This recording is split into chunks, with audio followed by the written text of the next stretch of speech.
Hello and welcome to another Elektor webinar brought to you today by Espressif. I'm Brian Tristan Williams. Today's webinar is IoT application development with Espressif Solutions. And we've had over 700 registrations for this event, so it should be pretty lively in here.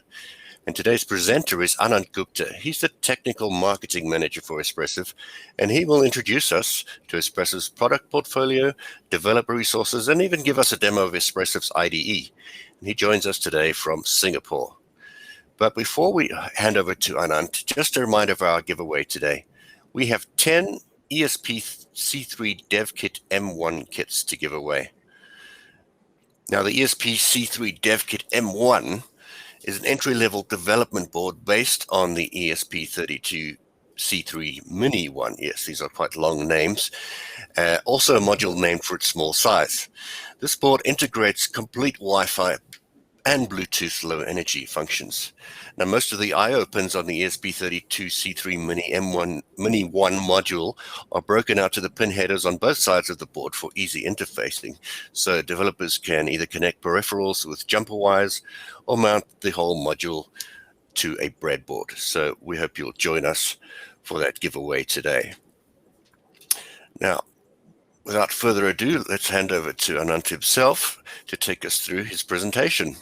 Okay, so hi, welcome everyone. Thanks for registering. And yeah, it's lovely to see everyone there. We see a lot of attendees already in place. So today we are going to talk about application development using Espressif Systems portfolio of products, as well as the developer resources, which includes the dev kits. So we have a lot of dev kits. We will try to go over some latest ones which have been introduced lately. And then, of course, our SDKs and IDE support, as well as some technical support details. Then we quickly go over an IDE demo on how you can install and maybe build and flash your projects simply on any of our Espressif dev kits, or to be said, any other dev kit as well, which supports Espressif products. And then we have a Q&A session. So quickly moving on. So yeah, so let me try to first introduce to you our different product portfolio, and then we will build on top of it, then which all dev kits use which all products onto it. So yeah, let's begin from 8266, which I would say was kind of an IoT game changer by introducing Wi-Fi integrated onto the single MCU and providing a different world of connectivity to makers as well as developers and companies. And it really helped us to build a very strong community. And it's still one of our most popular products till date. So it runs a single core Tensilica 32-bit MCU with Wi-Fi 4 and very standard MCU peripherals on top of it. Then 2016, we introduced the ESP32, I would say the legendary ESP32, which has been our flagship product for many years now. And it's still one of the most popular products for our customers as well as in the maker community. It boosts a high-performing dual-core Extensor 7 running at 240 megahertz, as well as integrates the Bluetooth as well as BLE combo with Wi-Fi on the single chip. It has expandable PS RAM, it has expandable flash, has security features added to it. So it's all in all, it was a very powerful beast, I would say. Then coming on to 2020, 2021 timeframe, we try to diversify our portfolio into the C series and the S series. The C series was basically to introduce on a extension of the 8266 for more connectivity kind of applications. So it was also our first RISC-V product, the ESP32C3. So it's a RISC-V running at 160 megahertz, integrates a Wi-Fi 4, which is BGN, running at 2.4 gigahertz radio, as well as a BLE 5.0 with long-range support. And then also it has the standard peripherals. And then we also had the ESP32C2, which is basically a more optimized version of C3 in terms of slightly reduced on-chip memory, so reduced from 400 to 270 kilobytes, and then have a slightly lower performing core at 120 megahertz instead of the 160 megahertz. And then there are three SoCs, which I would like to talk in a little bit more details. So the first one being the ESP32S3. So S3 is currently, I would say, our highest performing product, which is in mass production. It has a dual core extensor running at 240 megahertz. It has a 512 kilobyte of on-chip memory, as well as support for external PSRAM of up to octal SPI, or which can go up to 16 megabyte of mapped space, as well as up to support up to 1 gigabyte of RAM if it is used using the MMU. And then we have connectivity, which is same as the C3, which basically means it has an integrated 2.4 gigahertz Wi-Fi, which has a BGN support and going up to 40 megahertz channel bandwidth, as well as the BLE 5.0 with long-range support. This product also supports Wi-Fi and BLE mesh. From the AI acceleration point of view, it actually boosts in custom vector instruction added on to the Tensilica, which actually helps accelerate its neural network processing as well as digital signal processing workloads. We will talk a little bit more about these features of the S3 on the Devkits as well as on some of our resources later. It has a lot of good security features. The C3 as well has the same security features. We add the secure boot. We have a flash encryption. We have cryptographic accelerators for like SHA and AES, as well as HMAC. We also added a digital signature peripheral, which is like kind of a on-chip secure element on the product, which basically tries to protect your private key on the device. So once the private key is programmed with the digital signature peripheral, it ensures that the private key is not visible to any of the software in plain text, or all the operations which require the access to the private key or processing like signing or authentication. They all use the digital signature peripheral, and you just get the desired result. So there is no access to the device private key in plain text. So basically it tries to protect the private key within the hardware itself.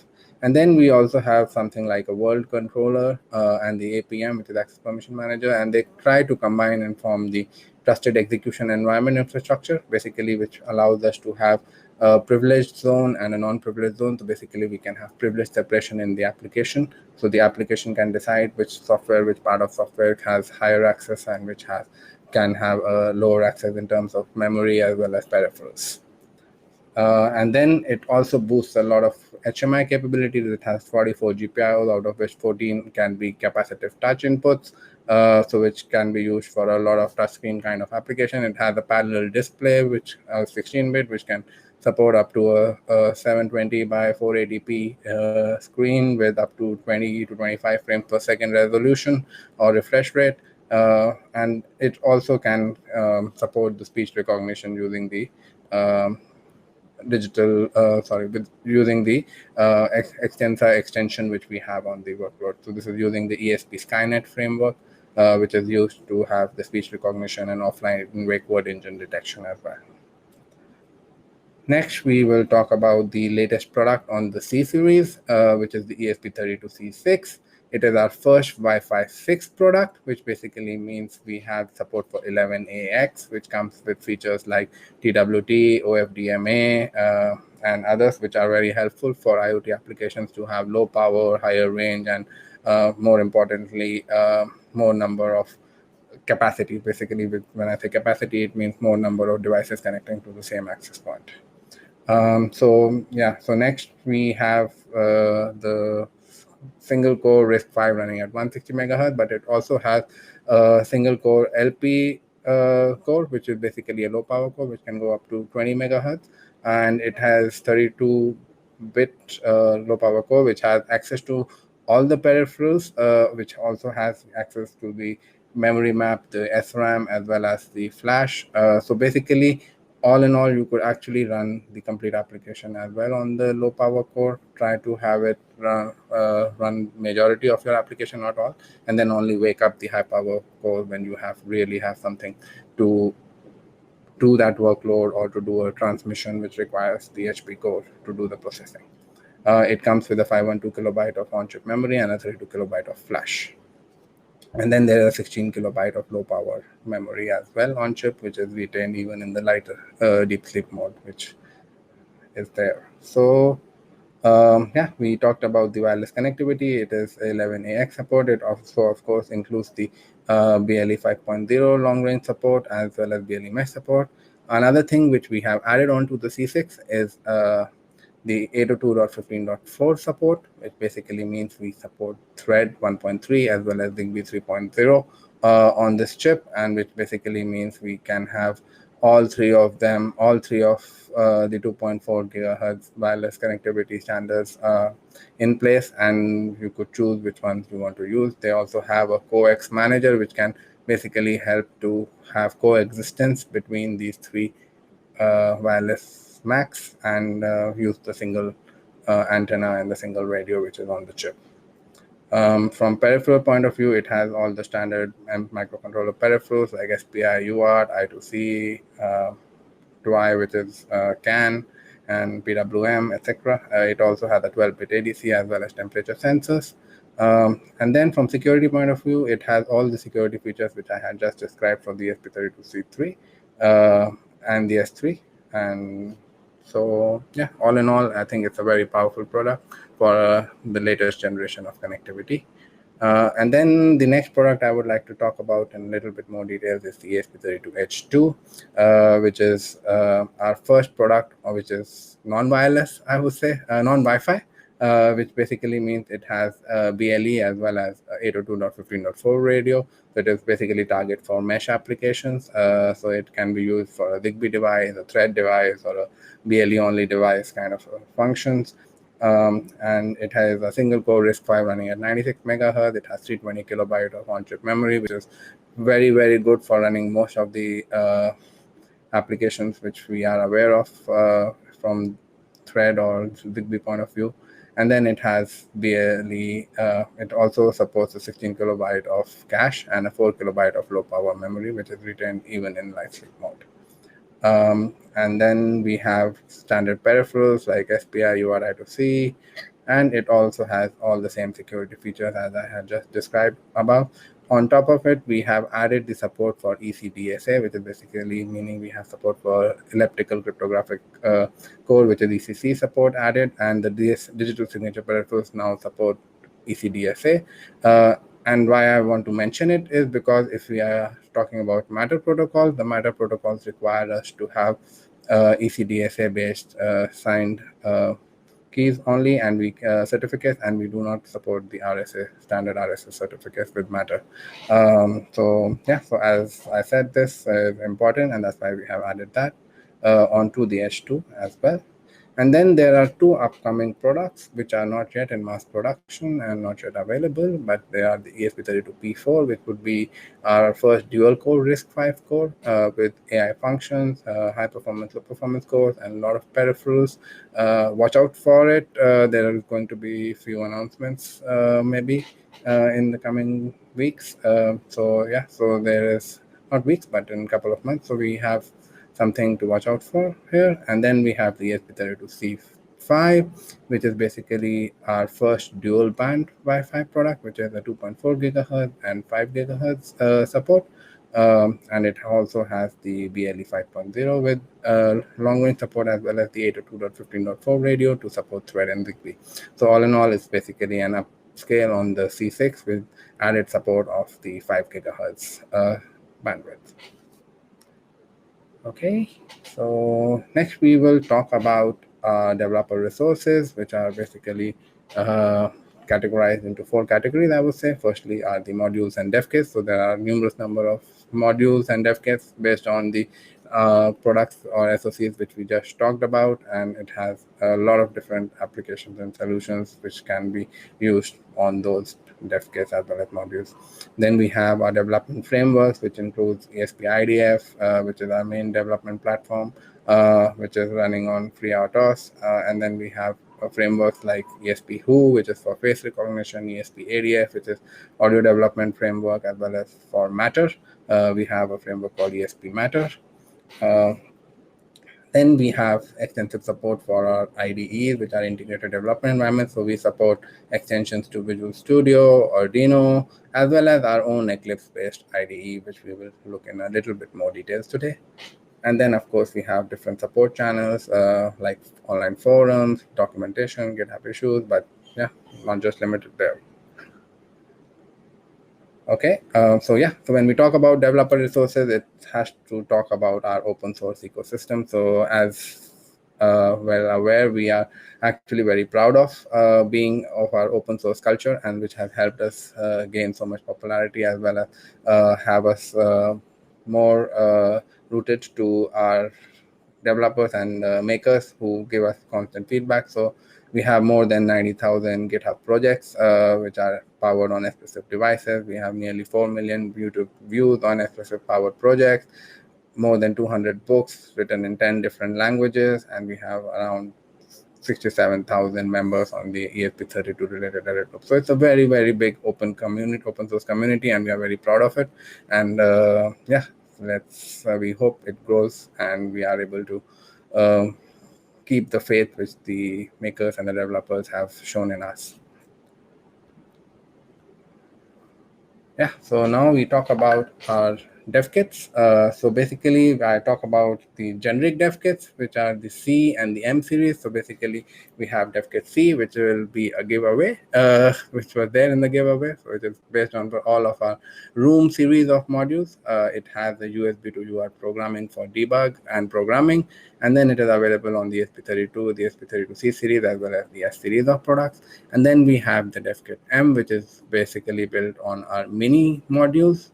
It also has a single USB to UART programming and debug, as well as it is available on the ESP32, the C series, the H series, as well as the S series. And then we now talk about some special dev kits which have been added and announced for custom use cases and specific use cases. So customers who are looking for, or developers who are looking for having a specific use case, we have some featured dev kit. So let's talk about the HMI, which is Human Machine Interface dev kit first. So firstly, I would like to introduce the S3 LCD EV board. It is basically based on the ESP32 S3 Room 1 module with 16 megabyte of flash and 8 megabyte of on-chip PS RAM. It is compatible with a lot of subboards. So we have two kinds of subboards supporting 480 480p as well as a 480 720p resolution, which is using an RGB, or there could be other parallel displays like 8080, and there is also a possibility to use an SPI display. So so a lot of configurations possible. It also has an audio codec and an ADC amplifier on chip, plus not on chip, on board, as well as dual microphones. It has a USB to serial JTAG, as well as a USB Type-C to download and debug. The next is the LCD dev kit using the C3. So C3 supports an SPI-based dev kit. It is based on the C3 mini module with 4 megabyte of flash and 400 kilobyte of on-chip memory. No external PS RAM support on the C series. It uses displays based on I2C or SPI. So this particular dev kit has a rotatory switch as well, which can be used to control your screen, and it has a push, which can be used as an enter. So it's pretty impressive. You can build very cool applications with this. It also has an infrared module to transmit and receive wireless control, and it also has an onboard audio amplifier for a speaker and audio playback. And of course, it has a USB Type-C connectivity for power as well as download debug. And then we have our latest announced ESP32 S3 Box 3, which is the latest version of the box. It comes, it's out of the box. We have an entry-level Edge AI and HMI application development board, which runs on it. You can have offline wake word and commands recognition, which are already programmed into it, which are based on the ESP Skynet. So like you can say, hi ESP, and it wakes up, and then you can give up to 200 offline commands to do various things, and that is configurable through an app which is also provided. So and it's a very flexible and versatile. It can be used for home automation solutions like Matter, Home Assistant, as well as the ESP Rainmaker supports it. We have support for visual drag and drop used for the GUI development using LVGL, Embedded Wizards, Quell Studios. And then, of course, it also supports all the ESP-IDF Arduino framework as well. The next is also a pretty cool dev kit, I would say, is the ESP32 S3i. It has basically an on-chip camera as well as a mini LCD display of 1.3-inch screen. So if you have any applications which requires you to have visual camera inputs and you want to do some face detection or object recognition and stuff like this, so it's a pretty cool dev kit to do that. We do support them using our ESPDL framework as well. So yeah, there are interest, please go and check it out. Moving on to, we now have a few audio dev kits as well. So those were the HMI, and if you really have some interest in building an audio like a speaker or a smart speaker kind of case, yeah, we do have a couple of dev kits to support that. So this is the S3 Corvo 2, which is basically also based on the Room 1 module for S3, which has a 16 megabyte of flash, 8 megabyte of PS RAM. It has an FPC connector to have even a display on an LCD extension board. For audio, we have 2 microphone arrays which are suitable for voice recognition as well as near-far field voice wake-up applications and cancellations. It has an onboard audio codec and an ADC chip to have a better audio framework. And then it has a USB to serial port chip with a USB Type-C download and debug. The next is the audio kit based on the C3. So it's called the ESP32 C3 Lyra. So it is based on the C3 Room 2 module with 4 megabyte of SPI flash. It has an EMC microphone as well as speaker amplifier and a speaker connector, which can be used to have an external speaker connected onto the build. We also have an LED strip connector, which basically supports 2 connections, addressable LED as well as RGB LED strips. Infrared control for transmitting and receiving IR signals. And then we have couple of keys for it to control, like play, pause, set volume, up, low, yeah, standard. You can define what you want to do with those keys.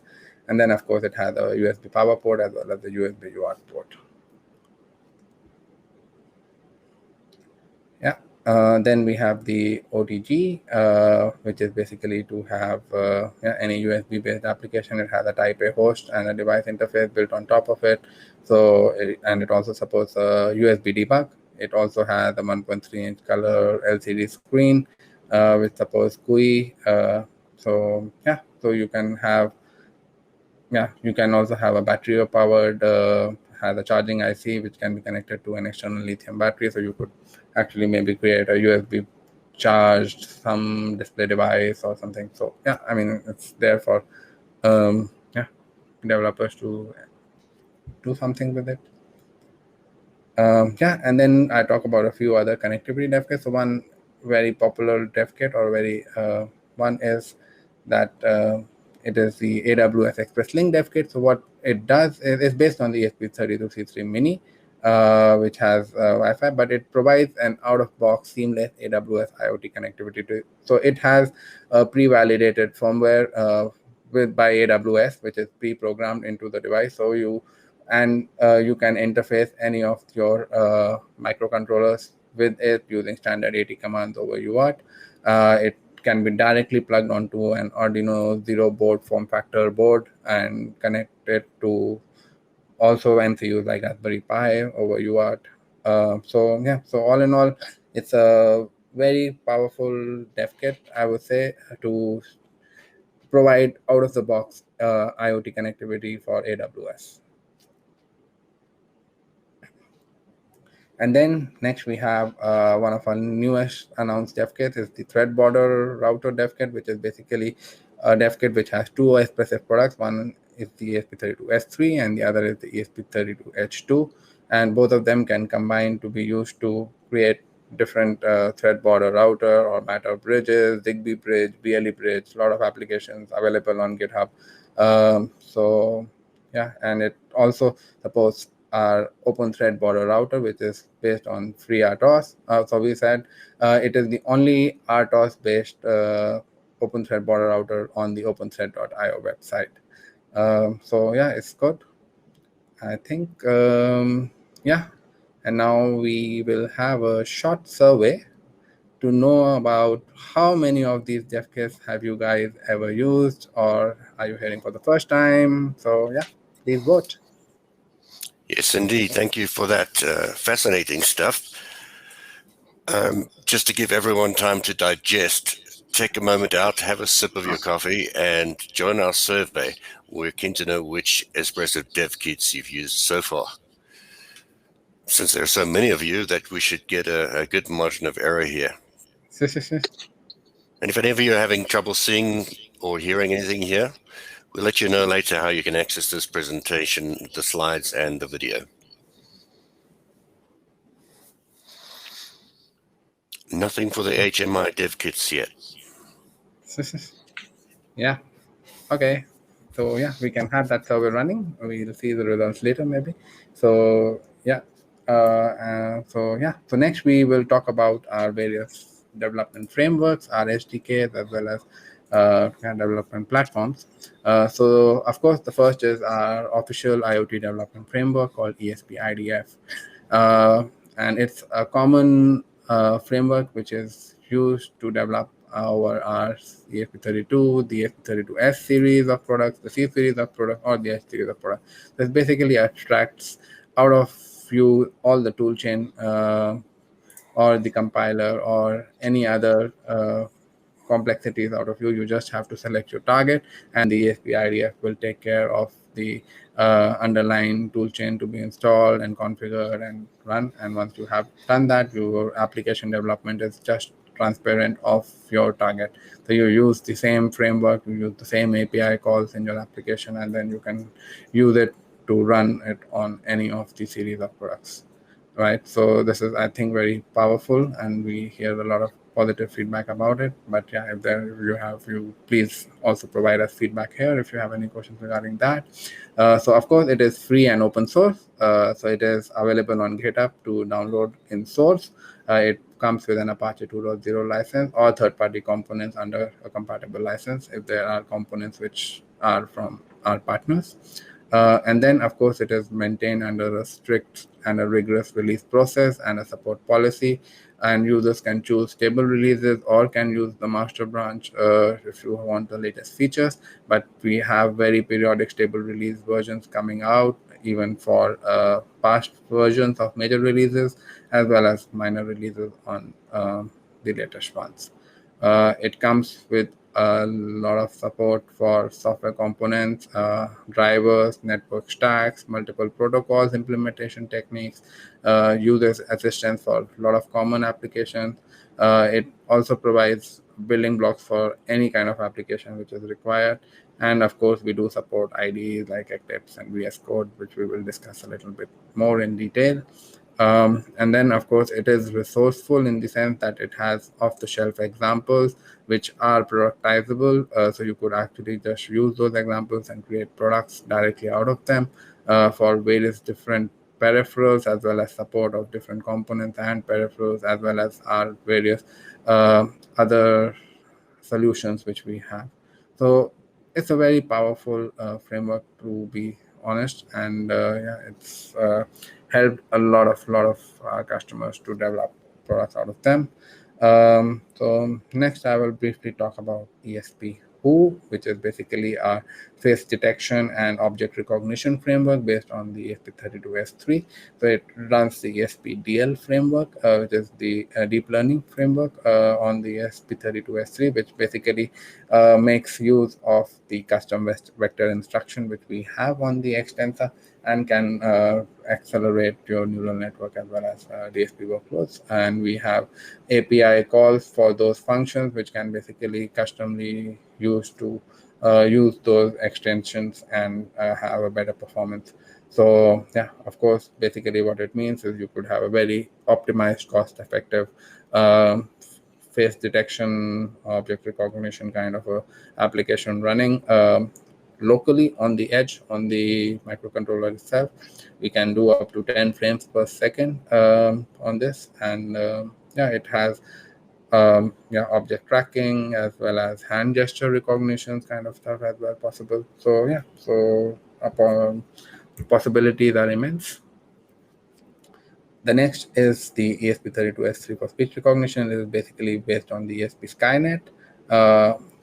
which is basically a WakeNet plus a multinet and an audio algorithm. So basically, WakeNet is basically an wake word engine detection. So basically, you are totally offline, you are not connected to the internet, and you are in a very low power state, and you can still recognize the trained wake word engine. So there are already a few configured, but if you require a custom wake word engine, wake word to detect, it can be trained using some samples of that one. So it's expandable, and then it has speech recognition up to 200 offline commands. So we can actually save 200 offline commands. Once it wakes up, you can actually have offline commands to do various tasks.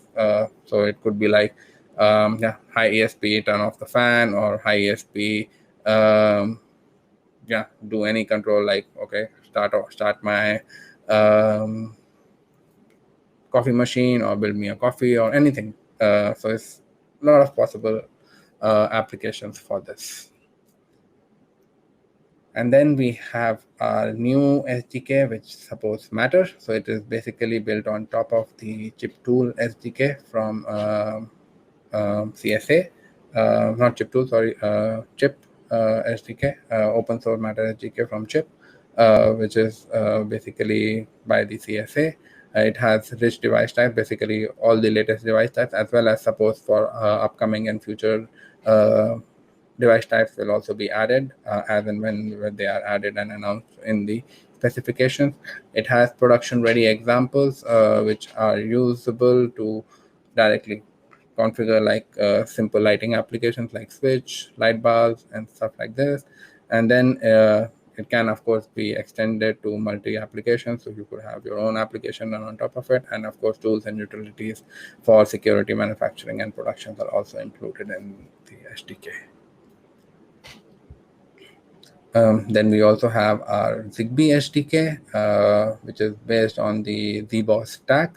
So it has standard home automation examples like switch, bulbs, lights, dimmable lights, and stuff like this already there in the SDK examples, which you could use at the base or at the to expand your application. It supports the Zigbee cluster library as well as the Zigbee device object commands.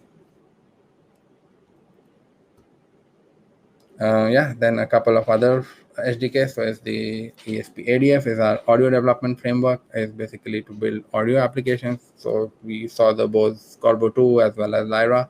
So so this would be something which you would be using if you are interested in audio solutions. So it has audio pipelining, codecs, containers, playlist parsers, high-level audio protocols.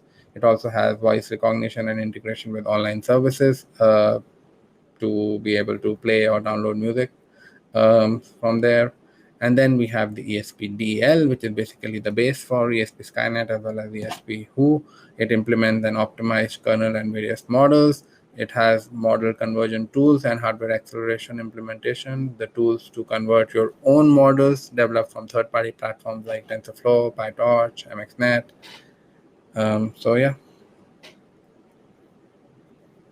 Then we have our IoT solution, which is basically our end-to-end IoT solution, which is provides you 4 things, which is the device firmware as well as cloud backend connectivity, which is based on the AWS cloud.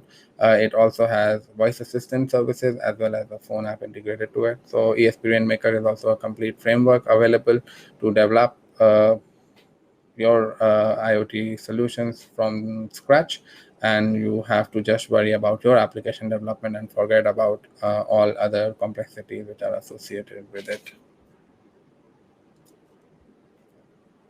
And then we also have another tool which is called ESP Insights, which is a remote diagnostic or debuggability tool. So it basically provides insights into your product. So it can be used to debug or monitor your on-field devices. So you can send logs, you could send some custom metrics which you want to observe, and you can plot them. You can also enable crash logs to be posted whenever there is a device crash or a reboot. You can monitor that. So it provides you a lot of information about your devices, on-field devices. So basically, it helps you remote debugging your deployed devices. or your test devices as well, right? So you don't have to physically be present and the device to start debugging. And then we talk briefly about our IDE support. So basically, we support Visual Code Extension, which is very popular among programmers. So it is a very quick configuration to ESP-IDF extension based on your Visual Code. You can easily build, flash, and monitor your code with Espressif chipsets. You could debug using the ESP-IDF debug adapter. There is heap tracing. You have system view tracer. And then, of course, you have a GUI SDK configuration editor to configure your menu config from IDF to have your components, IDF components, as well as your application configurations available in the GUI format. And of course, it also has a partition table editor, which you could have define your different partitions of different sizes or how you want to partition. Next, we do also support our framework on the Arduino IDE. So of course, it's not supported on all of the ESP platforms right now, but of course, it slowly catches up. So IDE, of course, our IDF is also the latest, but we do try to keep and maintain Arduino as well up to date. So it currently supports ESP32, S3, S2, C3, and it has a lot of examples for various functions and the peripherals supported for it. And of course, it works on all three major OS, which is Windows, Mac, as well as Linux environments. And then we have our own IDE, which is the Espressif IDE, which is based on Eclipse. So it is easy to use. Just use the Eclipse environment in base, and you just have it. It has an installer for Windows as well as Mac OS and Linux. You can have auto configuration of build environment variables. It has the integrated toolchain configuration. You have project wizards to get started with IDF examples. So basically, you could just pull in an existing IDF example onto your Eclipse environment. It has a serial monitor integrated to it. It also has the menu config integration as well. So now we briefly talk about our support. So basically, we offer support from different directions, I would say. So firstly, we offer a product selector tool, which is on our website. So you could actually go and choose what kind of peripherals you need, how much memory you need, how much clock speed or performance you need, and then you can get the list of products which match your criteria, and then you can choose based on that. So it's a very powerful tool. It basically gives you a lot of information firsthand as well. You can actually use it as a comparator tool as well to compare different modules and SoCs as well there, and the feature set which they have. Of course, and then from our hardware technical support, we provide schematic and layout review services for our customers if they are available. We support RF matching and performance matching support, and of course, our documentation is available free of cost and is an open source, is available free on our website. You just go to docs.espressif.com and you will see plenty of documentation there for our different modules, different SoCs. From software point of view, we have development environment setup guidance as well as basic IDF application framework understanding. We have custom support, not limited to networking and peripheral drivers. We can do if there are very specific custom requirements. We could do it for certain customers. And then we have support for mass production. Basically, we have pre-provisioning as well as pre-programming services as well as mass production test solutions for customers to be able to go to production faster and not be worried about complexities of adding these pre-provisioning or adding DAC certificates to your manufacturing process. We do also provide certification assistance for different kind of certifications, be it for Wi-Fi certifications or FCC or any of regulatory certifications, as well as for any protocol certifications like Matter. And of course, we do have subscription to our product or process change notice. So if we have any security threat or quality issue, we do provide a PCN to our customers who have subscribed to it. So with that, we would like to now show you a quick demo.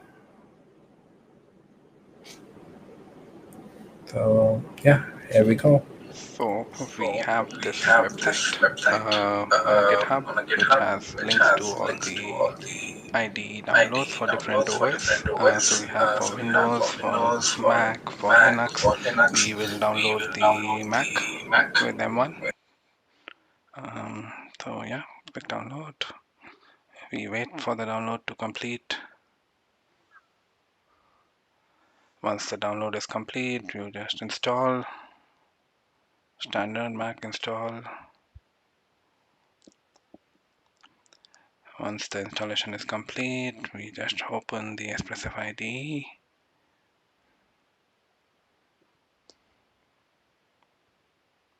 You give a path to the workspace.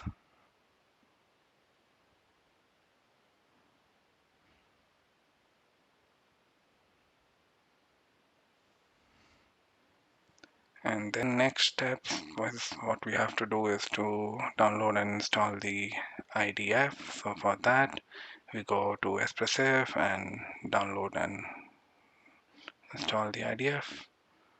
So here we have option to download or use an existing one. So we will use a download and we select the folder to which we want to download.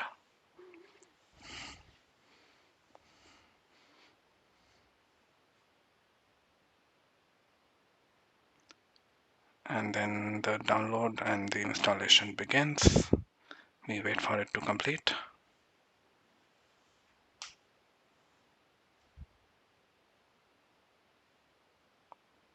Once the installation is complete, you can now select the device type target. So we have a ESP32C3 devkit.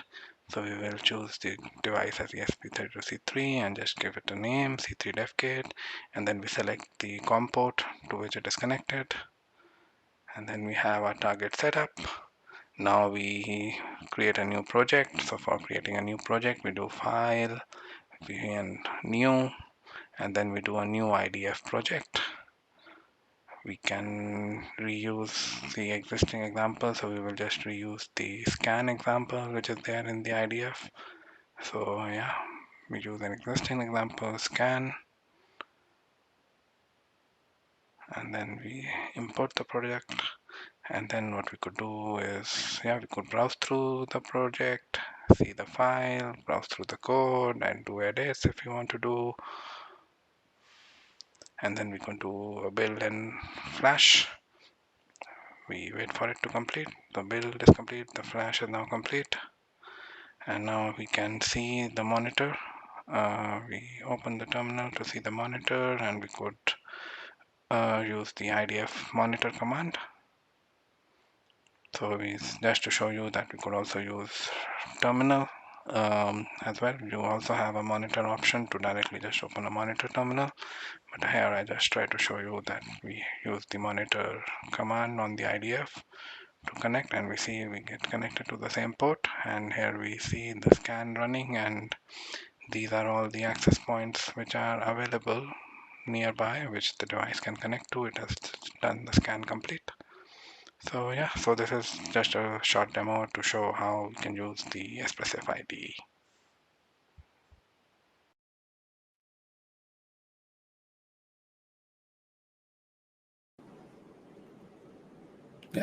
Yeah, so I think that was all I had. Yeah, Brian, what should we do next? Well, let's take a look next at the survey results just to see how we're going there. Oh, yeah. Still Devkit C at number 1. Now, as some of you have pointed out, yes, you can only choose one of the options. So perhaps some of the less popular items were not chosen because people are using more than one kit and the HMI is used less. But those are interesting results. And you know what I found interesting from your presentation was custom wake word and 200 offline commands. I like that. I'm just thinking of all kinds of projects to do with that. Shall we take a look at the Q&A now, just to see what people are asking?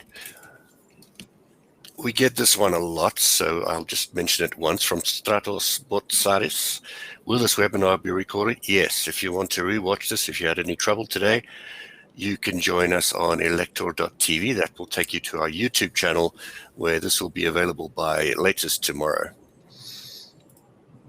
And also from Ritesh, can we get the PowerPoint as well? Well, I don't know about PowerPoint. I think you've got a PDF deck, but everyone who joined us will get a follow-up email with the slides from this. So yes, you'll be able to go into this more in depth if you don't feel like pausing the video on YouTube tomorrow.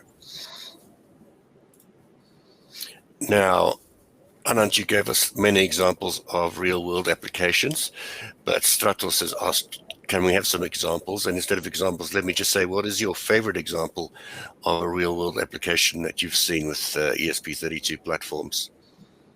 Yeah, sure, right. So yeah, I think you stole away mine by mentioning it. So yeah, I also am very fascinated by seeing it. So when I joined Espressif, that was the product which I saw, and then I was like, wow, 200 offline commands. There is so much possibilities with it, and I have a S3 box at my home as well, which I used to just play around with it. So yeah, I would say that's a real world application example, which is has practical application or implementations to a lot of applications, and we know customers are using it for appliances or for coffee machines and stuff like this. Right? So yeah. Cool. You also teach some upcoming products such as the ESP32P4. Ritesh asks when that will be available. Sure. Yeah. So ESP32P4, it should go into mass production maybe late this year, early next year, and you should see sampling definitely end of this year. Great. So that takes us to the next one from Ivan. C5 looks like a good chip, but it's not released yet. Any ideas on release date for that? I know we're jumping ahead now. Yeah, sure. So definitely, right? So C5, yeah, it's an impressive chip. It has the first dual band 5 gigahertz support from Espressif. From the last knowledge I have, I think it should be also available early next year sometime. Okay, then from Ivan, is there some type of socket or contraption that an ESP chip mini-series can be put in for programming? Yeah, mini chip, I assume it means the mini modules. So yeah, I mean, so we do have one. I think it's there on our website. It's under the programmers section on our website. You can go and have a look there. So there are programmers on top of which you could just put this chip and then do the programming or flash it. Okay, and then from Edward comes, what audio codec do you use? I'm sure you support more than one, but can you tell us anything about the audio codec utilization on ESP32? Yeah, so we do support the standard ones, general. So there are, of course, multiple ones as well. The exact specifics of it, I will have to get back on it. I don't have the exact details on which exact codecs we support, but there are multiples. I can definitely post it along with the video link we have there later about this question for sure. Great. Daniel asks, within the programming languages, which one do you consider best suited to the ESP32? Lua adapts well to all developments, or is C or C++ better? And while I'm here, somebody else asked, Chris asked about MicroPython support and CircuitPython. So yeah, we've got a whole lot of language questions here. Yeah, that's quite good. Yeah, so inherently, if we talk about ESP-IDF, yes, we do support C and C++ natively to it. It's all written in C and C++. So definitely that's the language which we are supporting on the IDF. But having said, MicroPython is also something which is supported on the ESP32. We have some examples there as well to run MicroPythons on S3 as well as the ESP32. Great, so no shortage of support there. A lot of people ask this, will we get a certificate of this attendance of this webinar? Well, no, we're not giving away certificates of attendance, but if you'd like, you did get an email confirmation of your registration. You could always print that if you want to show that to anyone. But yeah, you've got the YouTube video to review, and we'll send you the slides. So you got plenty of evidence that you were here.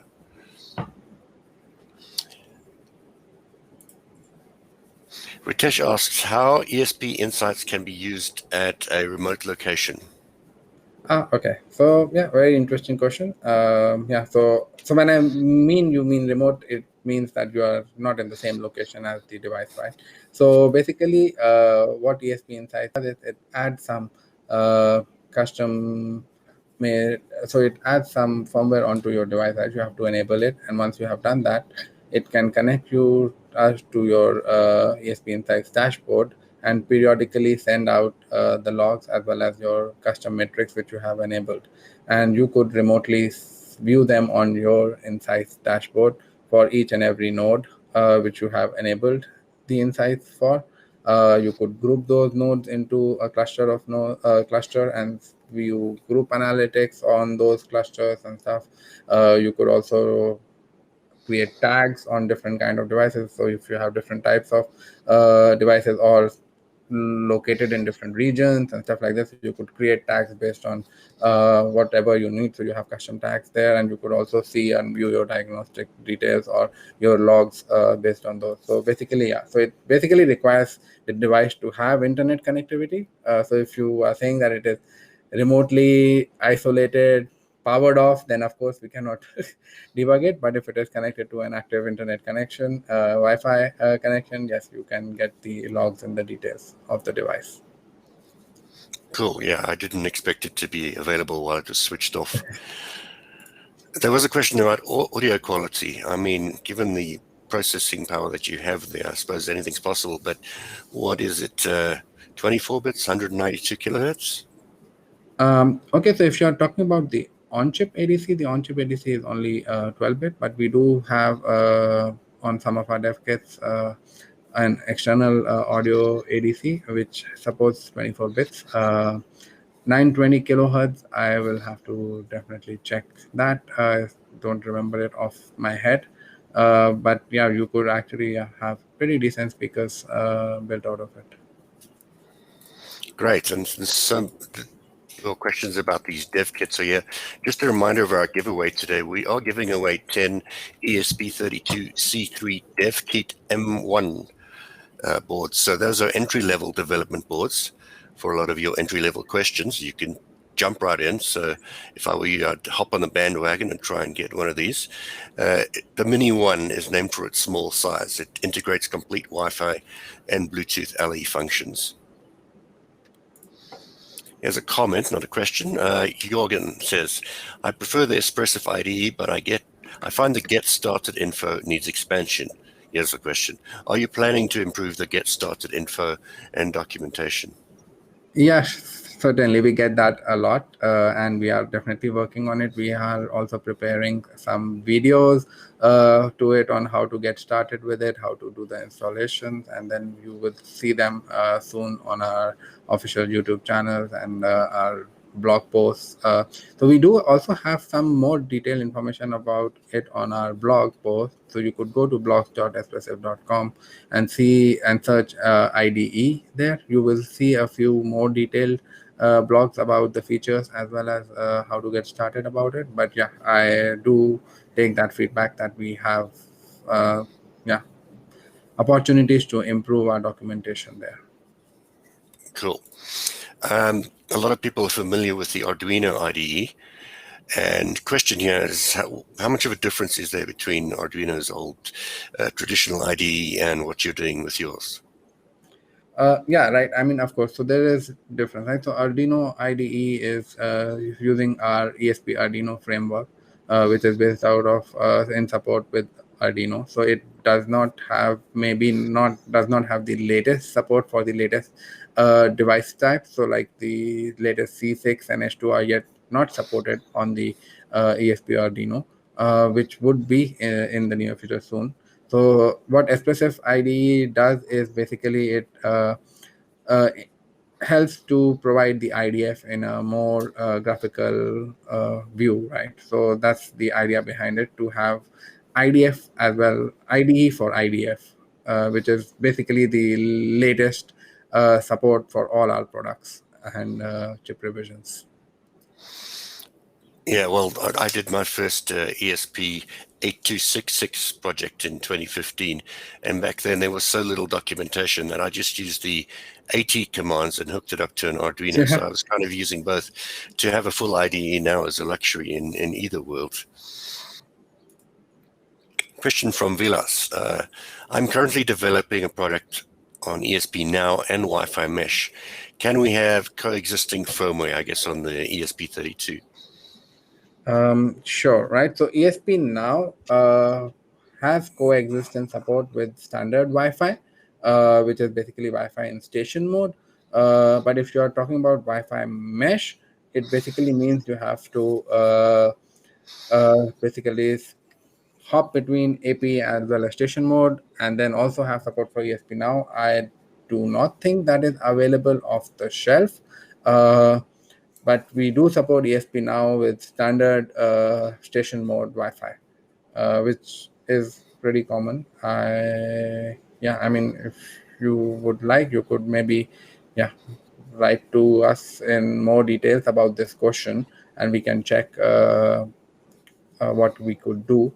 But I don't think so. We support that off the shelf right now, because Wi-Fi mesh will require you to have support for concurrent station and AP mode, as well as you need ESP Now. So I would recommend you to maybe write to us through our technical support channel on our website, and we could see what we could do. Great. And then Gary wants to know if you have any cellular or satellite connection options. I guess if not onboard GSM, GPRS, or external module. Have you played with that at all? Unfortunately not directly from Espressif. So not on any of our SoCs. We do not support any cellular or satellite connections options yet. But I do know there are a lot of module manufacturers who integrate our chips with the transceivers or co-processors or co-chips which have connectivity to cellular. So you could use them if your project really requires it to have. We have customers who use them over standard SPI connections to have cellular connectivity and fall back to Wi-Fi if cellular is not there. Yeah, there is such an explosion of external modules in this maker revival that it's not always necessary to have everything on board. Freddie asks, some ESP32 are sold pre-programmed, like the LilyGo PAX Counter LoRa and AliExpress. Does it contain a loader to raise the bootloader and flash one's own with USB? Or do you have to use something else like JTAG? Or does it contain a loader to erase the preloaded? Okay. So I mean, I'm not sure about the LoRa V211, but I assume he means the Express Link module when he says AliExpress.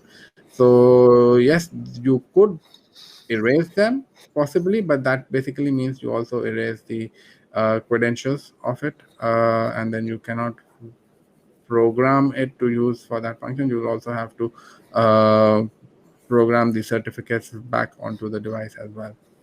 So you could use a erase flash directly to erase it, but that will also erase the credentials as well. Okay, so it's not just a bootloader. You've got credentials to deal with. And then you mentioned support earlier. Does customer support offer help for issues with an ESP32 ROM system on chip? Does customer support offer help? Yes, why not? Exactly. I wouldn't expect other. So please write us on our technical support channel on our website. If you go to our website, espressif.com, there is a tab for support, and then you have technical support, sales support, and others. So you please write a query on the technical support for that. Great. Thanks for that question, Alejandro. Which chipset consumes the least when Wi-Fi is active? Okay, when you say least, I take it as least current or least memory. I don't know what is the I, exact I, thing. I assume it I is assume current. current like you. Yeah. Yeah, so I would say it is the C2 right now. It has, I think, around, I mean, of course, it depends upon which mode you are using. I assume you want to do the 11N mode, which is the most common one. So it would be the C2, I would say. Okay. Looks like we've gone just over our 1 hour time limit, so we can extend it a little bit for maybe 2 more questions, and Definitely. then we have to wrap up. Eric asks, today we have the choice between Arduino IDE, VS Code, Platform IO, Espressif IDE, and probably many more. What is Espressif's strategy in terms of IDE support? Will you continue to promote Espressif IDE or concentrate on VS Code, PIO? Yeah, sure. So we will definitely continue to support both of them. Definitely the VS Code Platform IO for sure, as well as our own Espressif IDE, which is there, which we have tried to bring it to, because I think the advantage with Espressif IDE is it's very much strongly integrated with the IDF. And of course, it's on a standard Eclipse environment, which is very familiar to a lot of developers. But having said that, we definitely understand the importance of supporting on VS Code as well as Platform IO, which is also going to continue for sure. Great. And now I'll squeeze 2 questions in at once. Eric asked, can you please say a few words about Rainmaker, roadmap, new features, etc.? But somebody else asked about payment. What does it cost, and is it a subscription model, and so on? Okay, sure. Right. So definitely, right. So Rainmaker, yeah, glad you asked that question. So I think one of the newest features of Rainmaker, I would say, is our support for Matter Fabric included on the Rainmaker. So when I say is Matter Fabric included, which basically means your phone or your app can also act as the commissioner as well as the controller of the device. So you can onboard any Matter device using the ESP Rainmaker app alone. You don't need any other controller or device at your home or any other ecosystem to be available to start building. And this is, of course, white labelable, so customers can choose to expand on top of it. Having said that, of course, the costs, so as someone you mentioned, it's based on subscription. So it's a tier-based subscription model. So you have a standard one-time deployment fee, which is there for deploying into your AWS account. So it's basically going into your private AWS account, not into our sorry. Yeah, so it's deployed into the customer's private AWS account. So that's the one-time deployment fee to do that. And then there is a tier-based pricing based on the number of devices which actually connect to the cloud. So basically, it's like some amount for first 10,000, then 50,000, then 100,000. So it's a tier-based pricing on the subscription model. Great, and I think that would be our last question. I'm losing my voice here as well. I'd like to thank Anant Singh himself from Espressif, who joined us from Singapore, where I believe it's past 11 p.m. now. So thanks for joining us so late. And thanks No again worries to at all all. our... Yeah, it's always happy to answer questions from people, and yeah, it helps to create more awareness as well as create more visibility in our products. So yeah, thanks Elektor for this opportunity, and really excited for our engagement in the future. Great. I guess geeks are not known for early bedtimes anyway. Thanks to all our participants from all over the world, where it could be any time in the 24-hour spectrum, for joining us now. Remember that if you missed any of this, the video will be available on our YouTube channel. Elektor.tv will get you there. And the slides will come to you via email as a follow-up to those of you who joined this webinar. Our next webinar comes to you on Wednesday, October 4th at 4 p.m. Central European Time. Well, that's 14 hours UTC, and it is from Texas Instruments, rapidly developed with TI's low-cost MSP M0 microcontrollers. So in this one, you'll gain invaluable insights into Texas Instruments' latest breakthrough, the low-cost ARM Cortex-M0 microcontrollers. And Anant's still with us because also upcoming in December, we're planning to have a follow-up webinar with Espressif. So keep your eyes on our website. You can go directly. You see the link on the screen, elektormagazine.com/webinars, where you'll see a list of all upcoming webinars, and we'll be adding new ones as time goes by. So join us for that. Thanks again to Anant, and thanks to all our participants. And join us again soon for another webinar from Elektor. Hey, thank you, Brian. It was great.